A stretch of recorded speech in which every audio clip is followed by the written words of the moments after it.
Bonjour, bienvenue dans l'émission Les Dessous du sport, une émission dans laquelle on ne parlera toujours pas de résultats, mais de tout le reste. Alors aujourd'hui, notre rendez-vous est un rendez-vous 100% filles, car j'ai l'immense plaisir de recevoir Laura Georges et Louisa Nesti. Bonjour Laura. Bonjour. Bonjour Louisa. Bonjour.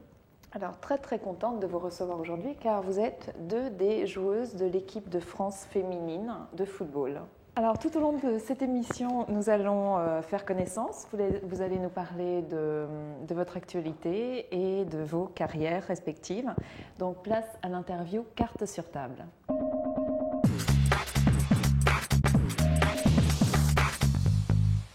Alors vous avez devant vous 6 cartes, donc 3 cartes chacune. Au verso de chacune d'elles, une photo censée soit vous faire remonter quelques souvenirs ou censée vous évoquer quelque chose. Alors on commence par la carte numéro 1 du côté de Laura. Vous pouvez la retourner. Marinette Pichon. Et c'est Marinette Pichon. Alors Marinette, elle était internationale donc A de 94 à 2007. Est-ce que ça a été pour vous une référence dans le On monde dira du football? que Marinette était la référence du football féminin français. Ça a été une des pionnières dans le monde du football? Oui, c'est bien ça, puisqu'elle est partie aux États-Unis et elle a su représenter dignement le football féminin en général et puis le football féminin français. Elle est toujours aux États-Unis actuellement ou Non, elle est revenue en France. C'est vrai que donc, depuis 2007, elle a mis fin à sa carrière.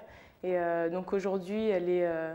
je pense qu'elle travaille encore dans le domaine du sport, mais elle s'est détachée de la discipline. Complètement. Donc elle a annoncé cette retraite après l'échec des Bleus. Ça vous a fait quelque chose? Ça a été quelque chose de dramatique pour l'équipe? Dramatique, non, mais c'est vrai que c'est une très grande joueuse qui a quitté la discipline, donc forcément on la regrette.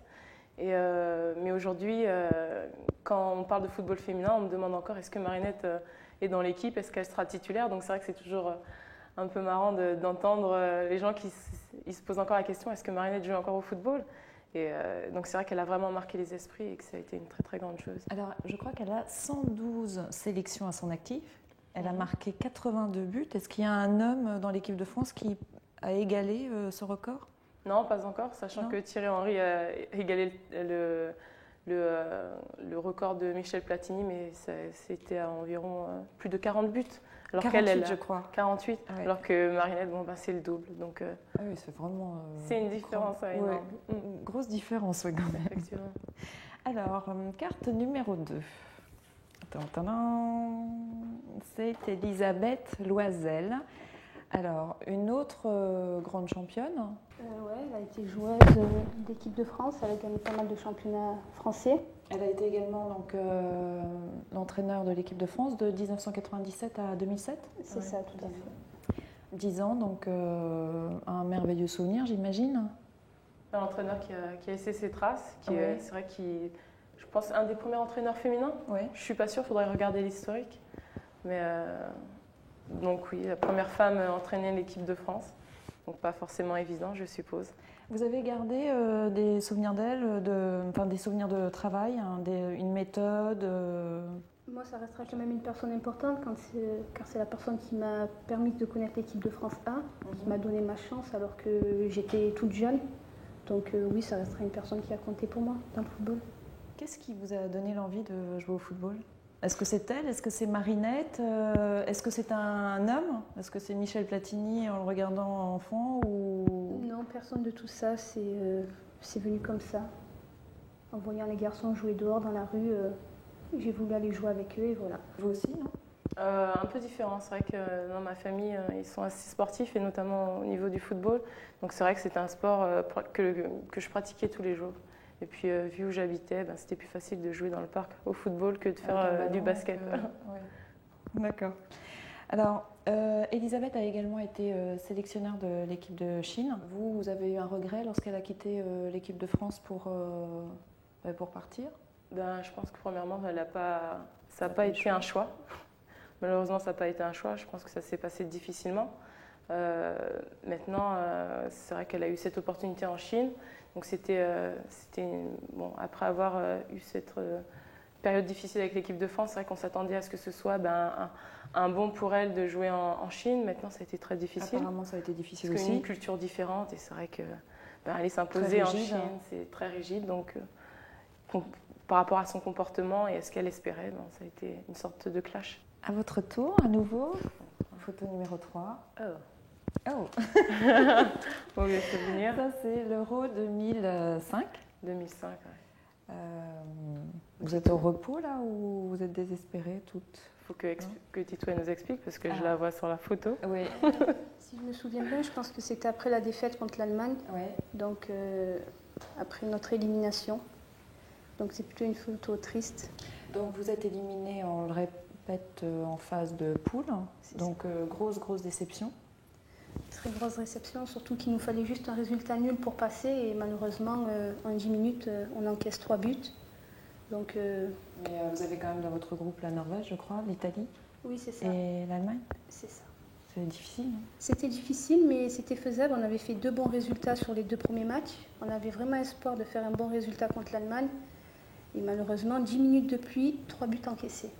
Alors qu'est-ce qui a manqué? Qu'est-ce qui a pêché dans ce résultat? Je sais pas. Peut-être l'expérience. L'Allemagne est une équipe très expérimentée. Elle était déjà qualifiée au début de ce match, mais elle a joué le coup à fond et malheureusement nous éliminés à la fin du match. Alors justement, vous parlez de l'Allemagne, donc elle remporte son 4e titre consécutif à l'Euro. Qu'est-ce qu'elle a de plus que les autres, cette équipe? Je sais pas. Hors l'expérience dont vous parlez. C'est un pays qui parle football chez les filles, contrairement en France où le nombre de licenciés est vraiment inférieur à celui des Allemands. Je crois qu'en Allemagne, environ 800 000 licenciés filles, ce qui est énorme pour le pays. En France, il y en a seulement 60 000 aujourd'hui, donc une grosse différence. Alors, est-ce que les femmes sont plus acceptées là-bas pour jouer au football? Je dirais qu'elles ont toute une organisation au niveau de leur fédération. C'est-à-dire qu'au sein de leur fédération, elles ont un service spécialisé pour le développement de la pratique du football féminin. C'est-à-dire qu'à ce niveau-là, on sait que forcément, on va communiquer pour des jeunes filles. Elles ont mis le football à l'école, alors qu'en France, on n'a pas forcément de football en primaire ou plus tard dans les classes supérieures. Donc c'est vrai qu'il y a tout un projet qui est fait autour du football féminin. Des gens sont payés pour développer le sponsoring féminin. Alors qu'en France, on n'a pas forcément ce département marketing qui soit spécialisé pour l'équipe féminine. On se partage en fait. Le football féminin est dans le football amateur. Donc qui dit football amateur dit foot en salle, football d'entreprise. Donc à partir de là, être dispersé dans tout ça, c'est vrai qu'on ne peut pas forcément se préoccuper uniquement du football féminin. Le football en Allemagne, pour les femmes, c'est professionnel? Oui, c'est ça. Et là, il reste amateur en France. Voilà, sachant Est-ce qu'il y a des choses qui sont faites aujourd'hui pour que vous puissiez devenir professionnel? C'est-à-dire qu'à partir du 1er juillet, la fédération mettra en place des contrats fédéraux, ce qui permettrait aux filles d'être considérées comme professionnelles, semi-professionnelles. Dans les écoles, les filles partent faire de la danse dans leurs activités du mercredi ou de la musique. Il n'y a rien qui est fait effectivement en France pour qu'elles puissent faire du football. Est-ce que ce n'est pas un machisme de génération en génération? Je ne sais pas trop. Je ne pense pas que dans les pays étrangers, il y ait plus de football en école. Après, c'est peut-être plus au niveau des parents. Alors, est-ce que les parents acceptent plus que leur fille fasse du football que de la danse? Et est-ce que c'est pas en Allemagne qu'il y a une autre forme d'éducation et d'acceptation du football pour les filles? Je pense que c'est assez culturel. Vous savez, quand on regarde les États-Unis, personne n'est choqué de voir les petites filles en crampons traverser la rue. En France, c'est choquant. Ouais. Ça serait même bizarre de voir ça, parce que ça serait pas Halloween. Mais à ce niveau-là, c'est vraiment culturel. Je pense que les États-Unis sont dans une acceptation de la femme dans la société qui est différente de la femme en France. Donc je pense qu'on a encore pas mal à apprendre des autres pays à ce niveau-là, l'intégration de la femme dans la société. Photo 4. Alors, c'est Bruno Bini, donc l'actuel sélectionneur de l'équipe de France féminine de football. C'est en fait lui qui remplace Elisabeth Loisel en 2007. Oui, ça fait maintenant 2 ans que Bruno Bini est à la tête de la sélection française. C'est pas difficile pour vous d'avoir vécu 10 ans avec une femme entraîneur et de trouver un homme à sa place? Après, ce sont des méthodes différentes, une communication différente, mais c'est à nous, joueuses et au groupe, de s'adapter aux sélectionneurs et non pas aux sélectionneurs de s'adapter aux joueuses, je pense. Donc à partir de là, ça n'a pas été difficile, non, surtout qui vient des 19 ans féminines. Ouais. Donc pour la plupart des joueuses, on a côtoyé Bruno Bini en sélection jeune. Donc non, rien de difficile. Une suite en fait. Voilà, une suite, ouais. Qu'est-ce qu'il apporte de plus à ce groupe en tant qu'homme? Je ne sais pas ce qu'il apporte de plus, mais ce sont des méthodes complètement différentes. Peut-être tout aussi bien qu'Elisabeth Loisel, mais complètement différentes. Donc il joue le 4-4-2, non, tout comme...